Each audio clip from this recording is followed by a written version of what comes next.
By the way, I didn't know any different. I didn't have any I wasn't like, SAG rules actually state that I should be in bed right now. I was just like, wait, I'm a movie star. Like thinking, in my flipping Hilton hotel, just having a right blast with my free coffee.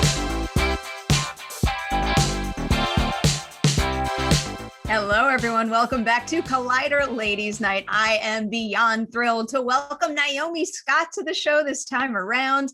Hello, and congratulations on Soft Voice. This is officially the first audio series we've ever covered on the show. Oh, nice. Well, I'm glad to be here chatting about it. Thanks for having me. I warned you. We go back to the very beginning, and I mean, like literally step one. What is the very first thing that made you say, I have to be an actor, whether it was a favorite movie, seeing an idol do it, a personal experience, you name it? Seeing Lindsay Lohan in the Parent Trap, definitely, 100%. I watched that movie like 100 times. I think I could probably still quote that movie, and I just love the fact, like seeing, she was so young. Gosh, I don't know how old she was, like 13 or something. And her just doing these different accents, and I used to copy. I really wanted to be Hallie. Did you watch Parent Trap? Oh, I did. Don't know if you. And I wanted to be Hallie too. I really wanted to be Hallie because obviously, when you're a little British kid, like the American, like it's just so cool to be American. Like so much so that I cut my hair like hers. I did like the little fringe. My mum went crazy, but anyway, I just thought, oh my gosh, I don't know, I just loved it, and I would just imitate, and I would that was kind of, I guess, the first time that I was just like, I want to do that. And then I also think I used to I remember watching Disney Channel, and I watched, there was this little sketch show in between like the US shows and on a UK Disney Channel called Life Bites. And it was like this 5-minute show. And I remember watching it, and I honestly remember thinking, you know what, I could do that. I could absolutely do it. Like, I just, in my head, I was like, I don't know how I would get from here, my couch, to there, but I feel like I could. And that was, weirdly enough, the first job I booked was Life Bites. That was the first, which is just mental. It's so weird. And I think a lot of it was that kind of self-belief of, wait, I can do that. Oh, wait, I can. And I think first you have to like visualize yourself doing it in a weird kind of way. And those were two moments that I can pick out. I have one more Parent Trap question. Did you draw the line at piercing your own ears? Because that was something that I had pierced ears at that age, but I was very tempted to at least try it. Oh no, that was, I think I was allowed to get my ears pierced at 11 years old, which I feel like, not bad. When were you allowed to get your ears pierced? I think I got them pierced as like a toddler, so I wouldn't remember the experience. Oh my God. I think I must have been like 2 or 3. Oh, bless you. I always feel so bad when I see like little babies. I'm like, oh, they didn't know. They just like went through the pain just to look like cute. I don't know. Yeah, no. I feel like because of getting it so young, then when you get older and you genuinely can like think for yourself and want more piercings, then all of a sudden they go all up the ear and you just can't stop. I do really want, actually, I do want a couple up here, but I just don't know if I can be asked to do it. Do you have any piercings up there? I've got 2 holes in this ear. I've had a second hole in this one that closed up, and I did do the cartilage at one point, and that closed up. It was also very uncomfortable to sleep on, and that used to bother me. Well, do you remember in the 90s as well, the belly button piercings were the thing? Do you remember? I went through that phase. I still have a hole in my belly button from my belly button ring. Stop. Yeah. Belly button. I used to think, and you know how, like, again, obviously, whatever. I think I thought it was like an American thing. And I was like, I really want to get my belly button pierced. Thank goodness I didn't, though. Oh my gosh. Yeah, that was definitely a phase that I'm glad I grew out of. And I think I still can. I don't know why I have it, but I'm pretty sure I still have the ring that I used to get it pierced for the first time. Harry, it might come back. You never know. I kind of don't want it back with a vengeance. Trends come back around. The piercing phase has morphed into a tattoo phase. So that's where we're at right now. I assume you have no tattoos. Well, that's interesting that you assume that. I wonder why. I'm just making a guess. No, I don't. If you had to get one, what would it be? That's a really good question. It would definitely be something small. I do like when people do the small things like in random places. I think that looks really cool. But for me, it's more a case of some people are just like innately cool and they can just pull it off and they know what to wear with it. Like, I just feel like it would be yet another thing that like confuses me in terms of like, what do I wear? Like, it's already trouble enough in the morning. I'm like, I don't know what to wear. Like, I'm not really, so I just go for the same tracksuit like over and over again. I go for like my comfort clothes. So I feel like if I got a tattoo, it would just be another thing to like think about aesthetically, that I'm just like, I can't be asked. I understand that. You're talking to someone who's basically been wearing the three same sweatpants for like a year now, a creature of habit. And that's also why all of my tattoos are hidden. So I don't have to stress about it. They're there for me. No one sees them ever but me. I love that. Yeah. What's your favorite tattoo that you got? Ooh, I think I have to give my favorite to, this is very random. Do you know the candy Now and Laters? That might be more of a US thing. Now and Laters, they're hard taffy. I don't think I do, no.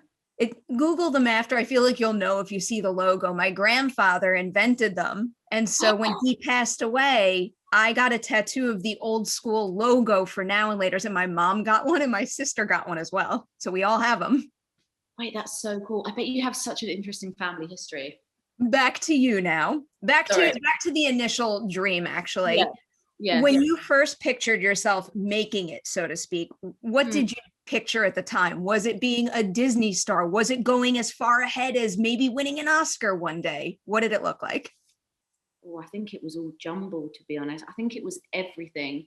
I know, like, sometimes I listening to some, to some of the other episodes, some actors, and they have these really clear visions, and then they like go and see plays and Like, for me, I was like, I just want to be on stage in front of loads of people, and then then I can see myself at the Oscars, and I can see myself here, and I can see, like, I think for me it was just a whole mess of things in my head. I don't know. It's a good question. I think definitely the Disney thing. When you grow up, you're watching Disney Channel or something. Yeah, I definitely think there was a bit of that. I thought, oh, I could have my own show about myself, and I'll be singing and dancing and doing all the things I enjoy doing. So I think maybe, it sounds bad, doesn't it? Disney Channel. That feels like a really, they're just like, everyone has these like very serious, and I'm like, I wanted to be on Disney Channel, but. No, I get that. I feel like when you get the dream in your mind so early on, it's usually connected to something that you were really into as a kid. It's like when I thought I wanted to get into entertainment journalism when I was like a teeny tiny child, like preteen, all I ever pictured was being an MTV VJ, just because that was what I watched. I watched TRL all the time. Because that's what you grew up with. When you're that, exactly, you see something and you're like, oh, you see yourself in it. Exactly. So I think really young, it would have been that. And then obviously, as I got older, it was just different movies. And I think, and also I started out in music. I started out writing and in these kind of writing camps. And I actually, it was only when I got Terra Nova, which was this Fox show, that I really kind of had to make a decision in terms of what I was going to pursue in that moment. Because it was always music first, to be really honest with you.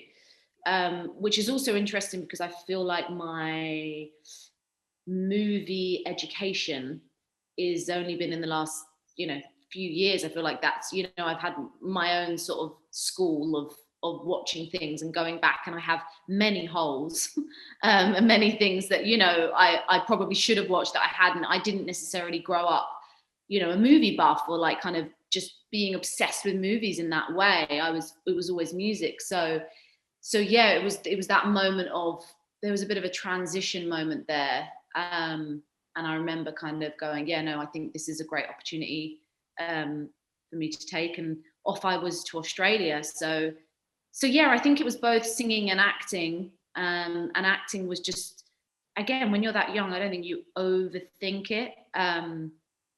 It was just kind of, yeah, the opportunities that were open at the time, and I kind of just went with it, and honestly just learned on the job. I didn't go to drama school, didn't have any fancy training. I didn't know what a mark was. I read, like, the first movie I ever did, my director at the end was like, yeah, she was like, you on the first couple of weeks, she was like, she said, I was like, who have I cast? I didn't know what I was doing. She was like, you were fine. After a couple of weeks, you learn but yeah, I honestly, truly, I didn't have any family in the industry. There was no, like, you know, I don't know what the word is, but yeah, there was no kind of connection to that. I'd never had any experience in that. So yeah, that was the kind of transition from kind of the music thing that I was doing to actually, you know, having a job on the screen. I was reading that you had someone super cool at your back early on, though. And, you know, this is from my light Wikipedia reading, so you might have to fill in some holes here. But Wikipedia says you were discovered by Kelly Bryan. And as I was preparing for this, I fell into watching her entire TED Talk, which is absolutely incredible. So, one, how did that happen? How did she discover you? And also, given her experience in the industry, what kind of invaluable advice was she able to give you when you were first starting out in entertainment? Do you know, I couldn't think of a better mentor for that age and where I was at.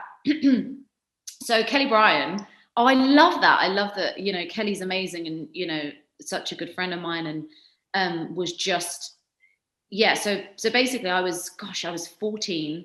I was singing at this church event. So I'm a pastor's kid, I'm a PK. And it was just this random event. And my dad was like, oh, Nay, can you just sing something in between? And I was like, Dad, I don't have my backing track. So my mum had to go home and get my backing track for Alicia Keys' If I Ain't Got You, with the really bad MIDI keyboard that was like, like, and so I sung If I Ain't Got You, and Kelly was there because she was giving some sort of talk about her life story and, you know, faith, etc. And she heard me singing. I don't think she was in the room, but she heard me singing, and the end of the night, she kind of was like, hi, and introduced herself, and she said, you know, I have my own theatre agency, and you know, Nay is quite young, but I think that she actually said, I kid you not, she went, oh, I know you can act. She said, Dora, I know you can act, which is just hilarious. And also, one of the first things she said to me was, so anyway, me and my parents met with her, and, you know, I think my parents had a very good balance in terms of, you know, being protective in terms of, okay, we're not well versed in this world, you know, we know, but we know there is, you know, all sorts of stuff that goes on, and especially from, you know, a young person, and to also being like, we know this is what you want to do, we want to support you in what you want to do, and so yeah, one of the first things she said to me was, oh, Disney will eat you all up. I remember it so clearly, which is just crazy to me, because like that was not only the first job that I got was for Disney Channel, but then, you know, I have a bit of a history with Disney. Being so far removed from the Disney Channel and like Disney TV production, looking back, is there anything that makes you say either I can't believe that their productions work that way, or maybe I'm so thankful their productions work that way? Ooh. So I went from Life Bites, was this little UK production. That was great. That was so much fun. And again, it was like 5-minute sketch shows. So it wasn't necessarily part of the big kind of American machine. I'm sure some of the other, you know, Disney stars, child stars that kind of came up on a show, I think that was a whole different thing and a whole different type of pressure. Mm-hmm. And even a whole different pressure to because I did the Disney Channel movie, Lemonade Mouth, was even probably different to that. I was already at that point 18. So I had a little bit of understanding of who I was, what I wanted to do, what I didn't want to do. you know, my friend Bridget, she'd been on a show since she was 14, you know. So again, I entered it when it comes to, you know, Lemonade Mouth. I entered it I was 18. So I feel like I was somewhat knew a little bit about, you know, myself at that point. Run, the only thing I remember is that they just had the best breakfasts on set. I also remember being introduced to craft services for the first time on this Disney, on this American, and you know, for me, it's like this US production. And I was like, oh my gosh, they have a trolley of candy that just came round. And to me, I just thought I was like, I've made it. Like, this is what I've wanted. Like, this is what it's all about. It's all about candy on trolley. And I honestly, again, I put on weight on that. I was like, free food.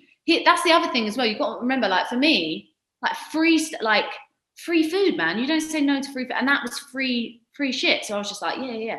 Anyway, they had great breakfast burritos. I remember they were really, really good. But no, again, even that was such a lovely experience. We were in New Mexico, you know, again, it wasn't this, I think once it gets into the shows, which by the way, there was, you know, they definitely were keen for me to go that route. There was an opportunity for me to kind of follow in the footsteps of maybe some of those other girls, have your own show around you that's to do with music, etc. And it's so interesting that at 18 years old, maybe I was 17, 18, I knew that wasn't what I wanted to do. And I think it's because, again, those deals, they lock you in for such a long time. And if you're already, as I said, you're 18, you're coming into your kind of womanhood, I was like, I think that time's passed. If I was 14 and it was like, let's, you know, Disney Channel, have your own show, great. But I think that there's and you can see it, you know, and I'm sure a lot of those actors would be open about that, and these Disney stars that we see now, like kind of about that maybe that frustration of wanting to grow as an adult and feel like you're still kind of, you know, seen as one thing. I knew that that's not what I wanted, so I kindly passed up that opportunity. But no, they were really, it was a really nice atmosphere, actually. We were well looked after. Or maybe we weren't, and I just don't know. I just can't remember. Maybe at the time I was just having so much fun. I didn't know. By the way, I didn't know any different. I didn't have any. I wasn't like, SAG rules actually state that I should be in bed right now. I was just like, way, I'm a movie star. Like thinking, you know, in my flipping Hilton hotel, just having a right blast with my free coffee. So, Terra Nova. I do want to add, because if you've watched any of these, you probably know I like to talk about bumps in the road sometimes, because if there's fan viewers out there, they might be encouraged hearing about how you dealt with them. So I am curious with that series, because that was like a big gig to have booked. And then it only lasts one season. So how do you not get bogged down by the disappointment and keep your sights set on forging forward? Yeah, it's a great question, Perry. So what am I? 19, 20, something around that age. Number one, when you're a youngster on a show like that, a lot of stuff you don't necessarily understand with the politics that are going on. Again, I don't remember necessarily being as aware of what was going down. I do remember there were a lot of cooks in the kitchen, you know, on a show like that. And we had such a blast. Oh my gosh. It was so, but again, it was incredible. It was a very expensive show as well. I think it's kind of, you know, when something starts out as one thing, I remember there were a lot of political undertones to the original pilot and the, you know, the meaning. And I think what happens is sometimes that can, you know, get diluted into making some type of, not soapy, but just, you know, it becomes this, whatever people feel like it needs to be. But sometimes you can dilute something, you lose the uniqueness or the thinginess of it, and then it ends up not being really for anyone, or you don't know where to place it, you know. So I think maybe it was a little bit to do with that. And I mean, I guess, down to just ratings, I guess it didn't, again, I don't know. I just remember having such a blast. And then, it was over. It was just like, however, I'll be really honest with you, didn't really want to live in Australia. I loved Australia. No. It was beautiful. It was amazing. Like, Australia's stunning. And there's a difference between working there and then being like, you're there for 8 years on a show that runs for 8 years. And, remember these contracts, they were like, let me sign you up for, the next decade. Like, back in the day, they were like those pilots, you used to, I say back in the day, it wasn't like flipping, 20 years ago, but it has, by the way, changed a lot, right? So I was kind of like, this might be, for me personally, as incredible as the experience was, a bit of a blessing in disguise, maybe. That's not to say, again, that I didn't love it and I wasn't disappointed, obviously, that it didn't do what it was meant to do, but just, I would definitely always see things in the sense of, okay, it's not meant to be, it's not meant to be, it's not meant to be. And by the way, sometimes you have to say that to yourself when you're like, but I really wanted that job, or I really, but I really felt like that was one. Oh gosh, I've had those moments where I felt like a job, I'm like, this is it. And then it's not, and you're just like, but I thought, no, but all the signs were pointing to it, So yeah, weirdly enough, I think I was okay. I think I was like, you know what, there'll be something else. And I was, I don't know, I was strangely okay about it. Jumping off of that then, Power Rangers. I am a huge, huge fan of your Power Rangers movie. Everybody out there knows, and I'm mildly obsessed with it. But I do have one question about the movie before it even came out from your perspective, because from our limited perspective, before the movie hits theaters, all of a sudden news breaks that, they're planning 7 Power Rangers movies. Is that a situation where you have signed one of those enormous contracts, or was that a surprise to you guys as well? Oh, I didn't even know that was a thing. What was that like? I'll never forget covering it, because I'm the biggest Power Rangers fan at Collider, and I was all for it. But I'm like, maybe you should wait for one movie to come out first. I mean, they didn't tell me that. Maybe they were like, so we'll get rid of her, and then we'll 7 other movies. No, I did not know that. And no is the answer. I did not. I did not sign up to that many. I'm sure there was some sort of thing about, there was about sequels, but I don't know if it was 1 or 2 extra movies. I don't know. Yes, they would have, of course, been like, we're doing this with we want to do other movies, but no, it wasn't a 7-year type situation. Thank goodness. Because again, just the 7. But that was, I loved that. Yeah, that was such a fun movie to make, and I made some dear friends from that. And actually, really enjoyed and loved our filmmaker Dean Israelite, and it was a great experience. But just I guess I feel like that we came out the week before Beauty and the Beast.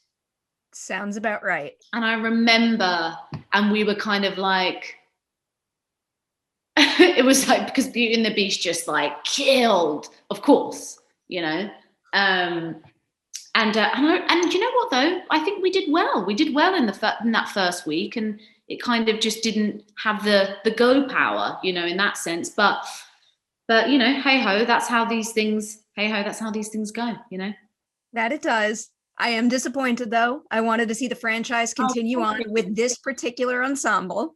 Well, Perry, there's it is coming back.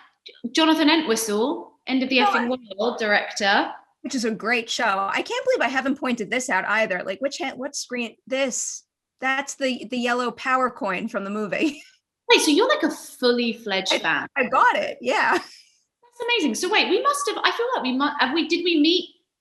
We met at San Diego Comic-Con when you guys were promoting it there, and then you weren't available, but the other 4 came in and did a movie trivia thing at our studio, and it was just like, it was wild. Oh, that sounds so much fun. Given the fact that we're not going to see you continue Kimberly's story, is there anything that you knew was on the table for the next movie that you were excited to explore that, you wish fans could get the opportunity to see at some point? Harry, you'd be surprised. People don't think this far ahead. they're like, we need to, make sure this one works before we think about. No, they don't. They really don't. They wait and see, and see how something does, and then I'm trying to think. I'm sure there were ideas that that were milling about that I overheard people talking about, but I honestly can't remember. I just remember like fans being like, Tree and Kimberly, and I was like, yeah, that sounds great. Let's do that. But yeah, no, I can't. I'm sorry. There's nothing I can give. I can't remember anything. Don't be sorry. I mean, that's probably the better approach to something like this. There was something about a green Power Ranger, wasn't there? That was going to come. Yes, there was. That was the end of movie tease. By the way, you could probably tell me more about this movie that I was in than I could tell you. There's a chance. In most cases, that's probably not true, but I watched that movie a lot, and I genuinely think, not even just being a Power Rangers fan overall, I genuinely think it deserved more credit than it got. And I think Dean deserves more credit than he always gets, because I also think this movie before is great. I would completely agree with you. No, that's what I'm talking about. His movie before, it was so great. And that's why I was like, this guy's great. And by the way, I completely agree that Dean Israelite had, such a vision. And, I think especially, the scenes that were the parts of the movie that were us as kids, and the way he shot it, I just thought it was really cool. And I do think he definitely deserves more recognition for that, because I think he's so great. But yeah, I'm sure as always, things, talented people, they'll always rise up. I am a big believer in that as well. What's the saying? Wait, is it a water oil and the cream rises to the top? Rises. This is a baking thing, and I don't cook anything. I'm the add water to the pre-made mixture type of person. I don't cook, although I did make vegan cinnamon roll buns last week, and they were they were a little bit crispy, to be honest, but I know what to do next time to make them nice and doughy and fluffy. I'm very excited. Sunday, that's my day. Sorry. Anyway, carrying on. I just attempted to make cream puffs with my sister, and it was some complicated recipe. And the item that we left out was the actual like heavy cream. So they never rose. Yeah. And they were just like little flat things that you couldn't put the cream in at the end. So they weren't cream puffs, they were like cream flats. Yeah. And then we gave it to my 1-year-old niece, and it made her cry. It tasted so bad and I felt awful. Oh no, do you not like it? I love like anything. I love watching people bake. So Bake Off, love Great British Bake Off. That's like my favorite thing ever. I watch that. It especially after a long day, it's just like the most therapeutic, quintessentially British thing. Yeah. So. I'm with you on that. I'll watch Chopped all day long, but I won't try to make any of those recipes. Yeah, no, same. So we have to talk about Aladdin. Yeah. There's so many things I can ask you about with that movie, but in particular, let's go with what's more daunting, or what is more pressure, I guess, the idea of having to redo a classic song like A Whole New World, or is it having to do an original song like Speechless and hope that that song hits the bars set by those other original classics? I would probably say the latter. I'd say the aim is not to you can't really compete with the original. It's not a competition type situation, really, is it? It's just well, that's a song that has to be in the movie and I have to sing it, and I feel very confident that I can sing it well, and I can't say that I felt too nervous about that one. A Whole New World also, just in terms of the song itself, it's not as difficult to sing as Speechless. Speechless is a very, very tough song. And so I think I was more nervous about that because, a big moment for the character. It's obviously new. What if people don't like it? That's the song that people are going to when they hear it, they think of your character, and you're kind of taking on that new thing. So I would say probably more pressure with Speechless, but more than anything else, I was probably just excited because I thought it was a really strong song. It felt like a really strong ballad. It didn't feel kind of what's the word? It didn't just feel kind of light and pretty, or kind of, it felt like it had some gut to it, which I was kind of excited about. I was excited to be able to really sing, because and the other thing about these songs is I'm singing as the character. So, the way that I sing usually sounds very different to obviously my singing in this movie, because it's a little bit more theatrical, maybe. It's a little bit more, there's some sort of an accent, there was conversations about that, I'm singing as Jasmine, but I was excited to inject a little bit more of the soulful sprinkle, maybe, that is more my sensibility in terms of, what I grew up listening to with Speechless. So yeah, I think I was more excited than anything else.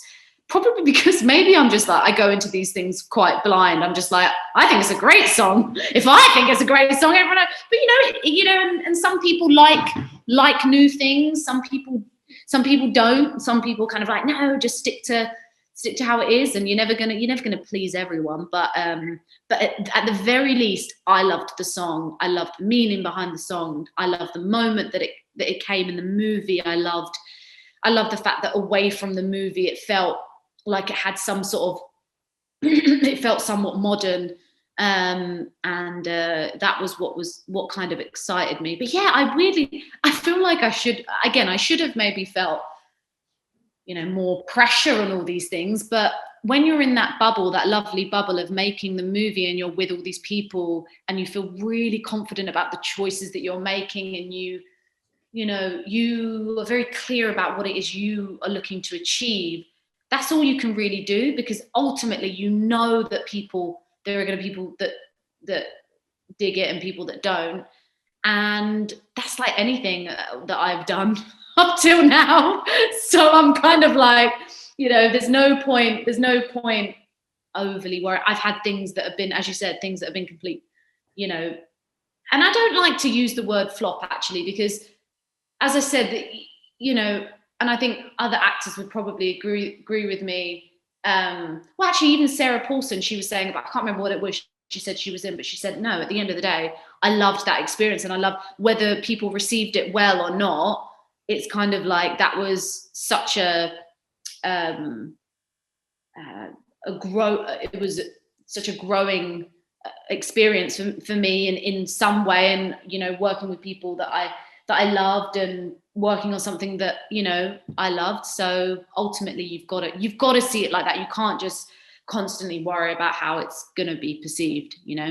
Another one we've got to touch on that I think deserved more love than it got is Charlie's Angels. Oh gosh, do you know what? I literally forgot. I was like, wait, what else have I done? That's hilarious. Charlie's Angels again. Yeah. What do you want to know?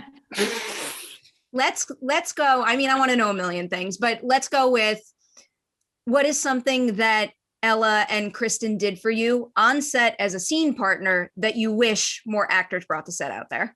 Ooh, I can't say that I wish, because there's these certain situations I haven't been in those situations with other actors, so I couldn't compare. But something I definitely appreciated. I'm British. We don't really mess with guns here, right? It's not a thing. Let me tell you, so Ella is like trained in guns. I can't even tell you what it's called. My girl is like, she just knows her way around. Yeah, she just knows. I don't know. She's just a ninja. She just has all these qualifications. Like, she has gun qualification. I don't know. Kristen and Liz were just like, when choosing their guns, they were just like so into it. I was like 5 meters away. I was like, I can't be near. I was like, I feel so uncomfortable around a gun. But anyway, so everyone knew I was kind of a bit weird about guns, which could probably work for my character, by the way. And so when we were in the car, Ella just did such a great job of making sure because I think ultimately, even though you do have people there that for safety, etc., etc., and she was in the car scene where she jumps and she does have this humongous gun, right? That they shoot blanks or something. I don't even know the technical thing. I guess it would be blanks. I love how I was like in an action movie and I'm like, yeah, so the fake guns that make noise.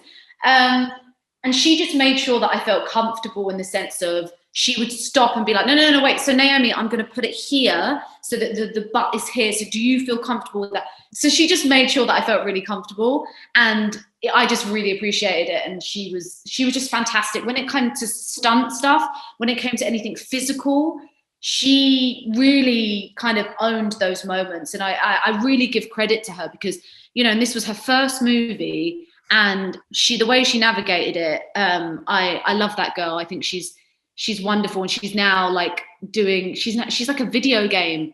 She's a video game. She's a gamer, so this is like her dream, and I'm just like, this is so cool, and like she's amazing. She's a queen. Kristen Stewart. Now, Kristen, the thing I appreciate most about Kristen is that she is so truthful in whatever it is she's doing. Even if whether it's the comic beat, whether it's she just can't lie. She's so authentic. And especially as this character, she was able to really lean into what I think a side that people don't always see of her. Like Kristen she's just so funny, and she's so badass. And I just really appreciate she was always there for you emotionally, always. And she could also tell when I was feeling a bit in my head. She'd always, you okay, you good? Just kind of encouragement. Or if I clearly felt like, oh, that was a shit take, or I didn't think I was good or whatever. And she'd be like, hey, look at me. And she'd just like give me a little, a moment. And I really appreciated that. She wasn't, and she's Kristen Stewart. My girl has been doing this for time. And she's just a professional. She just knows her stuff, man. As was of course Liz, who just kind of would sometimes chuck me in the deep end in terms of like improv, and actually it was just and also just allowing us to take ownership over our characters, and I think because her obviously being an actor as well, that was really important for her, and that transparency was really, really well appreciated. Yeah. I've watched the clip of you talking about the Martian. I know you were cut out of it. So I am curious, can you like walk us through what happened? Like, how many scenes did you shoot? Maybe let's start there. Is it just one like meaty scene that got cut? There was one talking scene, dialogue scene. I'm talking like I've never been on a movie set before. There's one talking scene. There's one dialogue scene. I literally, how did I get here, guys? I don't know. So there's one dialogue scene, and then I was like in scenes, but just like there. So there was this one dialogue scene, and it was this science jargon, and it was, Ridley Scott was behind his curtain, and I was just, mate, I just choked. I just 100, do you know what? I think it's so important to just talk about moments where you choke, because they really do inform, your experiences, and they really do force you to kind of reconcile whatever those insecurities that you have are and face them.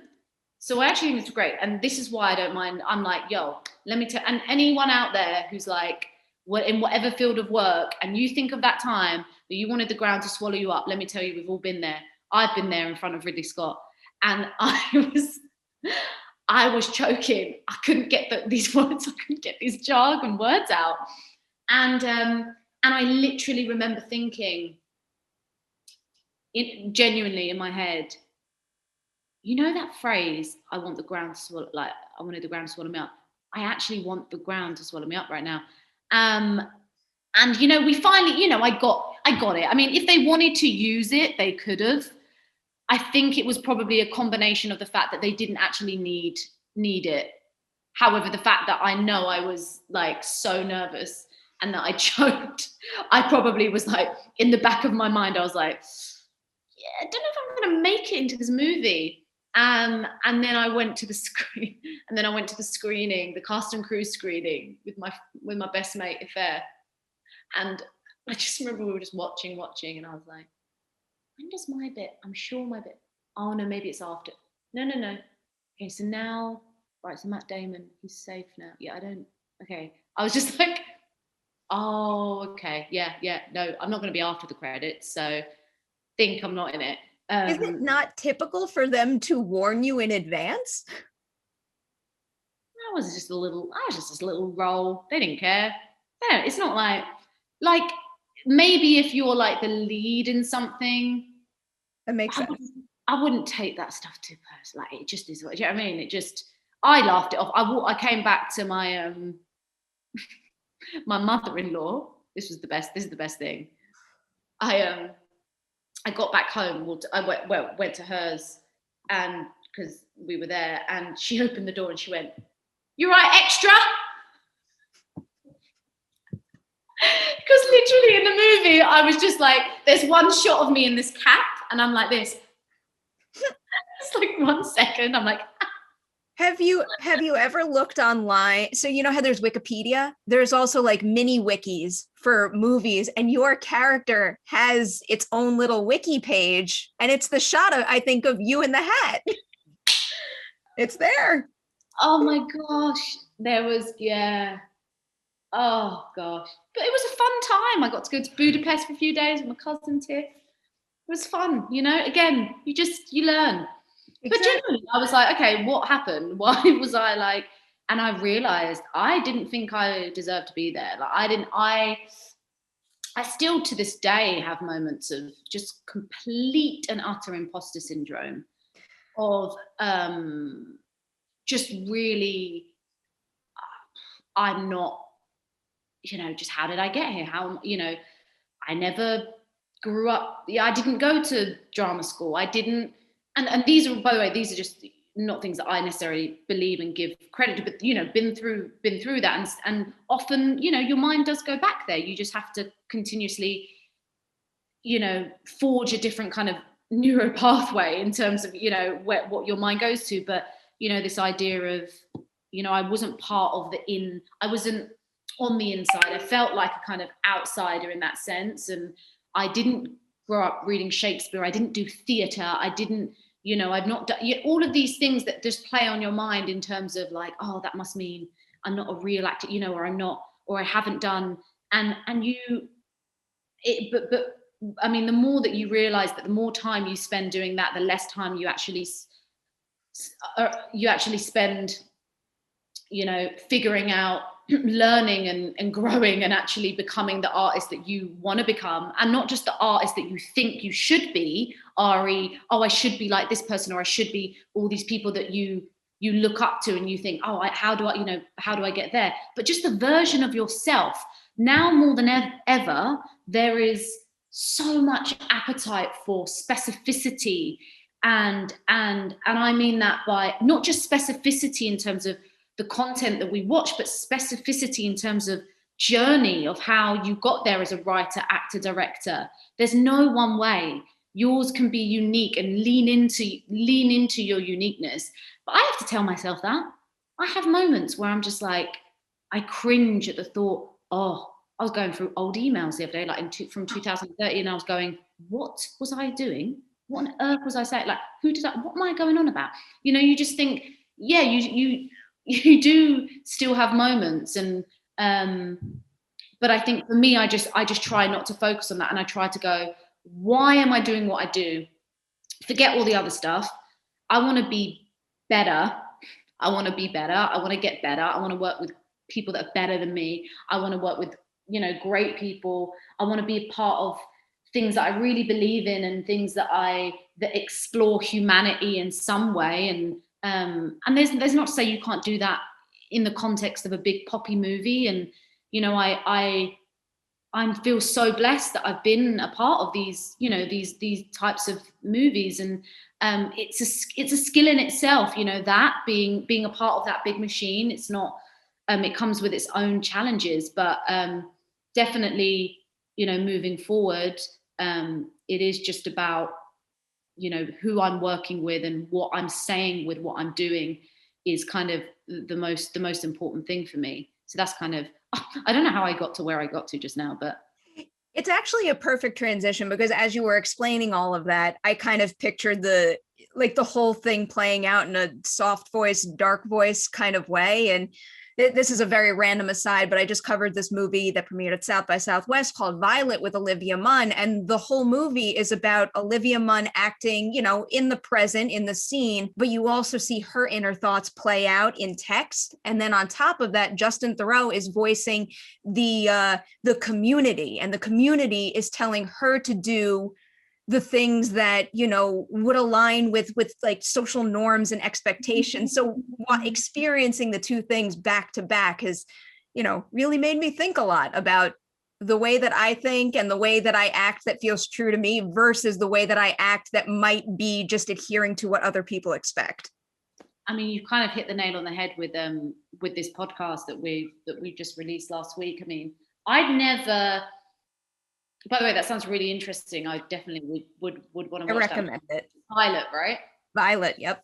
Violet, okay. Yeah, those sort of themes and conversations I just love having at the moment. I mean, I'm having a lot of them, but I find them so interesting. And this, to be quite honest with you, so we were shooting this movie, Distant, last year, and Brian Kavanagh Jones, one of our producers, I was chatting to him, and I was basically like, I think we were talking about Olivia Cooke, and I was saying, I love Olivia Cooke, and you know, she's a fellow Brit, and we've never really crossed paths, and we usually go up, sometimes we go up for the same thing, and it's, you know, we don't often get to work together, and he was like, oh, I think I might have a way, and he, you know, obviously the company Q Code, they kind of partner with actors and they create these narrative podcasts, something that I wasn't really aware of. I didn't know much about it. And quite honestly, I've not really ever really listened to narrative podcasts.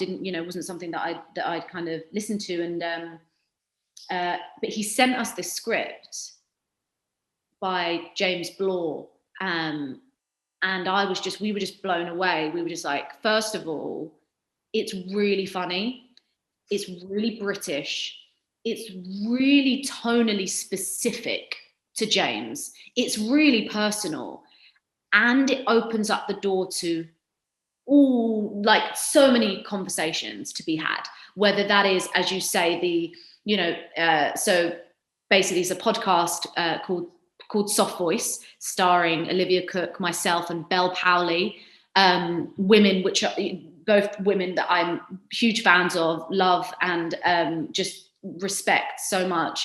We all produce it together as well. And James Blore, the creator, is just such a brilliant writer. And it's about this estate agent, Lydia, 25 years old, and she has a voice in her head called Soft Voice who tells her what to do, to great success. And then one day Soft Voice leaves and is replaced by another voice. And it's this kind of like, I would almost, the comps would be kind of like Fleabag meets I May Destroy You meets End of the Effing World.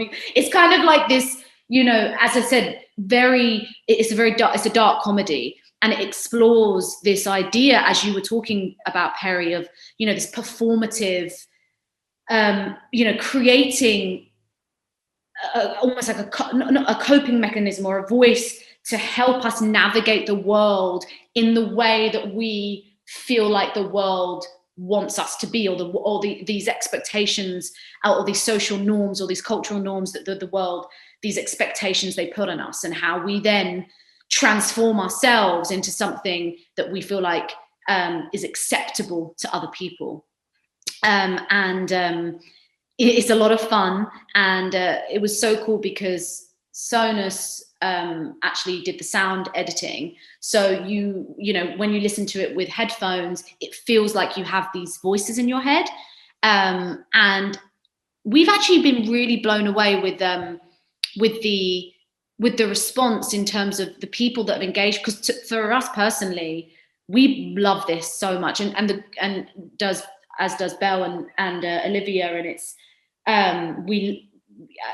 we love it so much, and it's kind of, it was less about let's try and make something that's going to be the biggest like, you know, it was all about, we think we have such a product of such quality, and we want the people who engage with it to be as into it as we are, and that's what we found. It feel, you know, people are just kind of, I mean, whether it's for anyone from my mother-in-law to my auntie to my to producers that I know, to my friends, the you know, array of people, feels like people have really connected to it because they've either seen themselves in it, or they're asking themselves questions, or they're going, okay, would I consider myself more, you know, a perfectionist? Do I feel like there is, you know, and also, are these voices from our past? Are these people that have, you know, given us labels, or these, whether it's a parent or, you know, yeah, anyone, someone from our past, that, and we carry them into our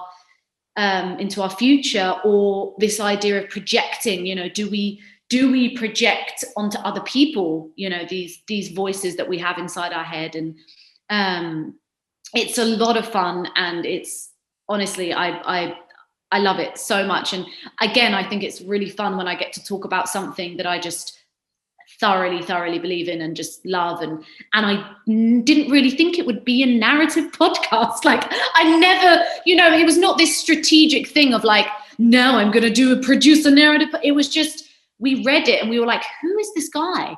And then we spoke to James, and we ended up just having, we were on this like Zoom for hours, and it just felt like we didn't even scratch the surface in terms of some of these things. And me and my husband, we were chatting about, okay, because, you know, would you be more like soft voice or dark voice? You know, and for me, I feel like maybe I'm a little bit more dark voice. Jordan, who, you know, my husband, who was an athlete for, you know, most of his life, definitely the more perfectionist kind of voice. He leans, you know, that way. And what does that mean? And you know, is one bad? Is one good? Are they both bad? Are they both good? Are they both suboptimal? What it asks all those questions, and it has a lot of fun doing it. So yeah, very excited about it. I'm 2 episodes in. I'm fascinated and cannot wait to listen to more. Oh, cool. For the production process of it all, because I imagine that's a very unique experience compared to the films and shows you've made. If you could go back to the very beginning and give yourself one piece of advice to kind of make the most of the voice performance opportunity, what would it be and why? It actually does take a lot out of you. It does, because we recorded the podcast in literally like 3-4 days. So there were really long stints. So I think I wasn't necessarily anticipating, you're kind of like, oh, great, it's just like recording a podcast. But no, it takes a lot out of you. And I would go from, so I think what I would have done is, I think I crammed it a little bit. I think I would have spread it out a little bit more and maybe done half days, because I was really sore by the end, because also my character, what she goes through, I feel like I played 10 different characters. At the beginning, you know, as you hear, I'm almost this kind of robotic Truman Show, like, oh no, like so innocent and like even the way it's written is very specific, you know, oh no, Graham has a heart of gold, and great, like it's supposed to be like that. And I remember asking James, I was like, are you sure this just like sounds, and he was like, no, I want, you know, he was very specific in terms of what he wanted. But I would say maybe just spreading it out a little bit, because it does take a lot out of you. And also because, you know, I would go from doing like a comedy bit to just then like floods, you know, being in floods of tears. And you have to give so much of your voice, because obviously people can't see you when you're on screen. So much can be said from your face. It's not like whether, you know, that's why I have so much respect for voice actors. My goodness, like I really do. I think it's such a skill. So that I kind of had a bit of a crash course on. So yeah, it was. I'd just say I would have spread it out. Well, all of that work and the emotion that went into it so far, it's paying off quite well. Hopefully, yes, we'll see. It's funny when people. The other thing is when you do it, I know the story and I know all the spoilers and I know blah blah blah blah. So you forget. So then when people have listened, so for example, the first episode, I totally forgot that, you know, should I say this spoiler? Yeah, I mean, well, you should go and listen to it, by the way, if anyone's listening. But you know, like at the end, so Olivia, who is, I won't say, but you'll know what I mean, who's narrating the end, you know, what is revealed at the end. My friend was like, I was so shook. He was like, he said he was walking outside and he was like freaking out because it just made him feel so weird. And I was like, oh yeah, I forgot. Like, you don't, you know, what I know, people don't know, and they're experiencing for the first time. It is very jarring. Also, because the first episode does such a good job of just establishing the norm and almost like, I don't know, like a mesmerizing kind of like lulls you into her existence to the point that just feels right. And when something yanks you out of it, it's shocking. You're right.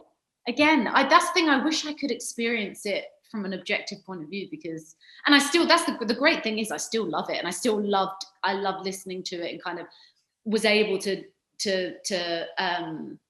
kind of dive into it without being too in my head about it. But I'm so glad to hear that you enjoyed it and that you're kind of that you're into it because yeah, no, we also are, you know, we love it and we're fans, so it means a lot. All right. Random questions. What is a new hobby you picked up during lockdown?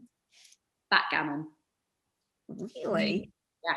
Because, you know, we're like really cool 20, I'm a really cool 27-year-old. I play backgammon. Yeah, me and my husband, he was like, should we learn how to play backgammon? I was like, no, Jordan. I was like, oh, but really it was because he'd already got a head start and I couldn't deal with the fact that like I knew I was going to have to lose a lot first before I started winning. And then and then I went on a little winning streak. Backgammon, it's great. It's a great game. What can I say? And then other than that, I had done yoga before, but we started yoga a little bit more regularly. So that was good. And that's about it really. I make pancakes a lot. That is one of the most impressive things to me. I mean, I'm addicted to the microwave. So anytime someone actually makes something from scratch, I applaud you all day long. Gluten-free, dairy-free pancakes, guys. That is all right. I have a feeling this one might take some thinking. If you could only eat one meal for the rest of your life, what would it be? Peri. I've not learned anything about me during the last life. I can't. I will give you my day. No. Let me just. Let me do this. If I could eat. See, this is difficult because you can't. Nothing you can eat for the rest of your life because you'll feel sick. You don't want to eat it, right? The things I do very rarely say no to would be my mum's curries, my mum's dal. I could literally eat my mum's dal for like breakfast, and her like okra curry, aubergine curry, spinach curry, potato, and yeah, all good stuff. And then like with chapatis. So like actually you could have an array of things because you have raita, and then you could have like your chapati, your dal, your bits and pieces, and then like for breakfast you could have a bit. You could mix and match it. Do you know what I mean? So I'd say like some big Indian meal that then you could like mix and match, or a good old roast dinner. Never say no to a roast dinner. I do love fish and chips. Oh, just the fat, chunky, greasy fish and chips. Oh. Last two for you here. First, who is a filmmaker that you think is changing the industry for the better? Again, do you know what? That's really hard. It could even be someone who's just made a very big impression on you too. Do you know what? I can't do the change in the industry. I think someone else would be better to answer that. I can. There are some filmmakers that I love, that I've been really inspired by of late. One is Sarah Dina Smith. I don't know if you know her. She did Buster's Malheart, which is it's actually on Netflix, and then Midnight Swim as well. And she just was like, the reason that I feel like she's so special is when you watch something and you're just like, oh my gosh, like any rules, she's just like, which I just think is really cool. Any like filmmakery rules, she's kind of like, no, I'm just gonna do what I want to do. Oh, we watched this movie Dead Pigs by Kathy Yan. I don't know if you know. Oh, yes. No, that's such a, oh my gosh, I was like, this is, the reason I love that movie so much is because it was so, again, it's the levity and the levity, but also using the comedy, the dark comedy again, to really kind of delve into these themes of, modernization and how Shanghai is like, progressing and what that means for different groups of society. Like there's all these multi-layered, and that's what I just think is so genius, as well as it looking so aesthetically beautiful. There's another movie called And We Danced by Levin Atkin. Honestly, this movie is like, for me, this is like, it's basically, it's about the Georgian dance, a Georgian dance school. And it's a love story between these two boys that fall in love in this dance school. And, it's so beautiful. And it's kind of, it has the beats of a really commercial dance movie, but it's actually, because it's set in this kind of smaller world, obviously it's an independent foreign language film, but it's just beautiful and stunning, and I'm obsessed with it. So it's funny because yes, there are these incredible filmmakers that are like changing and shifting things, and ones that are so talked about. But I the ones that always connect to me are also just the things that I discover, or that someone says, oh, you should watch this or you should watch that, that sometimes broaden my perspective and make me think about filmmaking in a different way. So yeah, I would, but again, I probably would have an answer for that question. I don't want to just say someone for saying someone's sake. I'd rather, because I feel like, or I don't want to say someone that I think I should say, or that because we all do that, don't we? We're like, who's buzzy right now?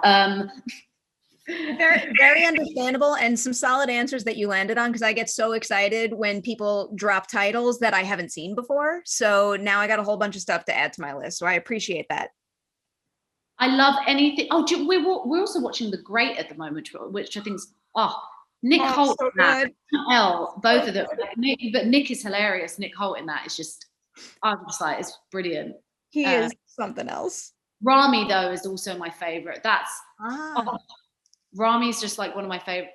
Just one of the best shows out there in terms of. Oh, it's so good on so many levels. Sorry, I could now just list all the things that I love and things that I love. But yeah, I have the habit of doing that myself. Last ladies' night question for you. It's the big one. You can go deep with it. You can keep it light. What is the biggest fear that you have ever had that you've actually managed to overcome? My biggest fear is everyone hating me, and I don't think I've really overcome it yet. I'm a bit too much of a bit. I'm too worried about what people think about me. Definitely, 100%. I feel like even just recognizing that alone is one step towards overcoming it. I mean, I've had those, and also I've had to face it in a big way before, where it's like, here are, whatever it is, whether it's, I don't know, people saying whatever about you, and you're just like, but you don't know me, and it's like you have to face that fear head on. I think I've got better at it, definitely, and I'm also with someone who is less that way. Makes me probably feel just more relaxed sometimes, when it's like, you know what, that doesn't matter, that's not what, like, always keep the main thing. So I try to push against it, but yeah, we all have those moments, don't we? My biggest fear is everyone finding out that I am indeed shit. That fear should go away. You've proven yourself time and time again. I think everyone, I don't know, there must be people listening that will be like, yeah, that's me. Like, we're all just like, when will they find out that I cannot do this? I'm great at saying that to people that I admire, but meanwhile, every interview I do, I'm like, shit, that was a terrible question. Like, why did I say that or phrase that way? It's Terry, that is me, like, on a daily basis. Do you know, sometimes I wish I could be one of those cool people who, like, don't really talk, but it just means that they rarely then say something that they just regret. Whether me, I'm the opposite. I just talk, and then I'm like, you could have, like, no one was forcing you to talk, Nay. Like, no one had a gun to your head, you know? So yeah, I'd say that's probably my biggest fear. I always try to remind myself that caring so much like that is a good thing. Because if I didn't have those kinds of nerves and fears about what others are thinking, it would mean I wasn't caring about the work that I was doing. And I never want that to go away, even if it does come with some of that added pressure. It's just having a healthy management system with it. I think that's a very eloquent explanation of what our people go through. And I think you're right. I think it's a case of just recognizing if you're someone that leans a certain way, and then kind of having something to counteract that, because the very thing that is your weakness can also be your strength, right? And I think it's just knowing not to lean too much into one part of yourself. We've been going for quite a while now, and I'll tell you, I could do a whole bunch of episodes of Ladies Night with you. You are so lovely, and I just love the passion behind the projects that you've done. I cannot thank you enough for hanging out with us today. Oh, Perry, it's been an absolute pleasure. You're wonderful, and you are indeed not shit. You are wonderful and very good at what you do. You are not shit either, and you are excellent at what you do. And that's one of the big reasons why everyone needs to go find Soft Voice on, whatever platform you find your podcast. Spotify podcasts, on all the platforms. Yep. Go check it out, Naomi. Thank you again for hanging out with us. Stay tuned for more Ladies Night.